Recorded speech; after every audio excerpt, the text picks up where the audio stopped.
Assalamualaikum warahmatullahi wabarakatuh. Perkenalkan, saya Siskia Sintia Nurafiza dengan NIM 201420020. Izinkan saya menjawab pertanyaan dari Ibu Yani Agus Prihani selaku dosen pengampu manajemen keuangan aset liability.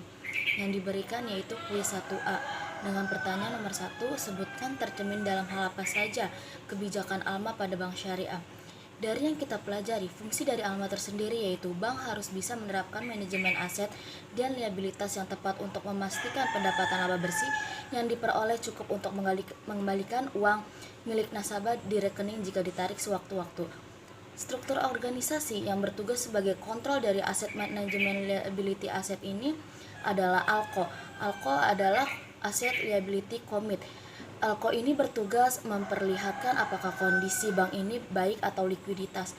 Fungsi mengapa ALCO harus mengkontrol neracanya agar bank bisa melihat kondisi suatu neraca agar tidak terjadinya liquid. Contoh, jika bank membutuhkan dana secara urgent dengan menelpon nasabah prioritas untuk membujuk nasabahnya membeli produk deposito ini, bank harus menawarkan 50% keuntungan yang didapati, tetapi nasabah minta 60%. Bank harus membeli kabar dulu kepada manajemen tim ALCO tersebut, dan tim ALCO harus mengecek apakah bank mampu memberikan keuntungan secara 60% kepada nasabah dengan kurun waktu yang ditentukan.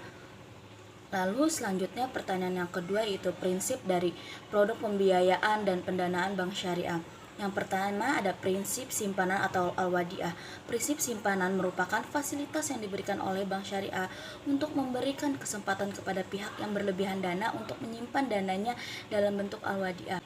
Lalu yang kedua ada prinsip bagi hasil atau sirkah. Sistem yang meliputi tata cara pembagian hasil usaha antara penyedia dana dengan pengelola dana. Pembagian hasil usaha ini dapat terjadi antara bank dengan penyimpan dana maupun antara bank dengan nasabah penerima dana. Bentuk produk yang berdasarkan prinsip ini adalah mudharabah dan musyarakah. Lebih jauh, prinsip mudharabah dapat dipergunakan sebagai dasar baik untuk produk pendanaan, tabungan dan deposito maupun pembiayaan, sedangkan musyarakah lebih banyak untuk pembiayaan atau penyertaan. Selain ada prinsip mudharabah dan musyarakah, terdapat juga prinsip murabaha, yaitu penyaluran dana dalam bentuk jual beli. Bank akan membelikan barang yang dibutuhkan pengguna jasa, kemudian menjualnya kembali ke pengguna jasa dengan harga yang dinaikkan sesuai margin keuntungan ditetapkan. Bank dan pengguna jasa dapat mengangsur barang tersebut. Lalu ada juga prinsip salam, adalah bank akan membelikan barang yang dibutuhkan di kemudian hari, sedangkan pembayaran dilakukan di muka. Dan yang terakhir ada prinsip istisna, di mana harga barang bisa dibayar pada saat kontrak, dibayar dengan angsuran, atau dibayar di kemudian hari. Yang terakhir ada prinsip sewa atau ijaroh, artinya bank dapat membeli dahulu perlengkapan yang dibutuhkan nasabah, kemudian menyewakannya dalam waktu dan hanya yang ditetapkan atau disepakati kepada nasabah. Lalu ijaroh al-mutahiyah bitamlik, yaitu penggabungan sewa dan beli, di mana penyewa mempunyai hak untuk memiliki barang pada akhir masa sewa.